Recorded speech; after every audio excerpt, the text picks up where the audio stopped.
यह चित्र मध्य प्रदेश के देवास में स्थित प्रसिद्ध टेकरी सरकार का है।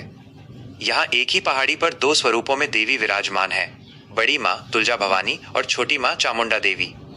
इनकी कथा और मान्यताएं अत्यंत प्राचीन और रोचक हैं। एक, बहनों की पौराणिक कथा, लोक मान्यता। क्षेत्रीय मान्यताओं के अनुसार माँ तुलजा भवानी और माँ चामुंडा दोनों बहनें थीं। एक बार किसी बात पर दोनों के बीच अनबन हो गई। वे एक दूसरे से इतनी रुष्ट हो गईं कि उन्होंने अपना स्थान छोड़कर पाताल में जाने का निर्णय लिया। जब वे जमीन के अंदर समाने लगी तो भक्तों ने उनसे रुकने की प्रार्थना की। भक्तों की करुण पुकार सुनकर दोनों माताएं रुक गईं। माँ चामुंडा छोटी माँ घुटनों तक पाताल में समा चुकी थी, जबकि माँ तुलजा भवानी बड़ी माँ केवल कमर तक ही समाई थीं।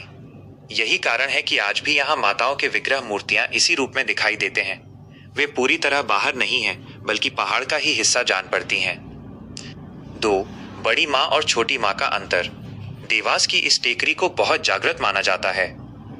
माँ तुलजा भवानी, बड़ी माँ, इन्हें महाराष्ट्र के छत्रपति शिवाजी महाराज की कुलदेवी का ही स्वरूप माना जाता है।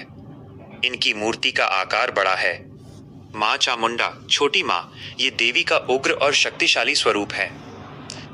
3, भैरव बाबा की रक्षा। मान्यता है कि जब माताएं पाताल में समाने लगी थीं, तब हनुमान जी और भैरव बाबा ने उन्हें रोकने का प्रयास किया था। इसलिए टेकरी के मार्ग और मंदिर के पास हनुमान जी और भैरव जी के भी विशेष स्थान हैं, जो इस शक्तिपीठ के रक्षक माने जाते हैं।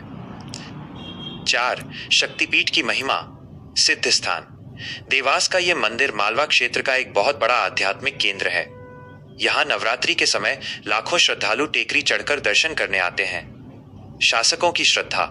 देवास के पूर्व राजघरानों की इन माताओं के प्रति अटूट श्रद्धा रही है और उन्हीं के समय से यहाँ की व्यवस्थाएं और परंपराएं चली आ रही हैं। विशेष बात, कहा जाता है कि यहाँ सच्चे मन से मांगी गई मुराद कभी खाली नहीं जाती। क्या आप कभी देवास की टेकरी पर दर्शन के लिए गए हैं या जाने का मन बना रहे हैं?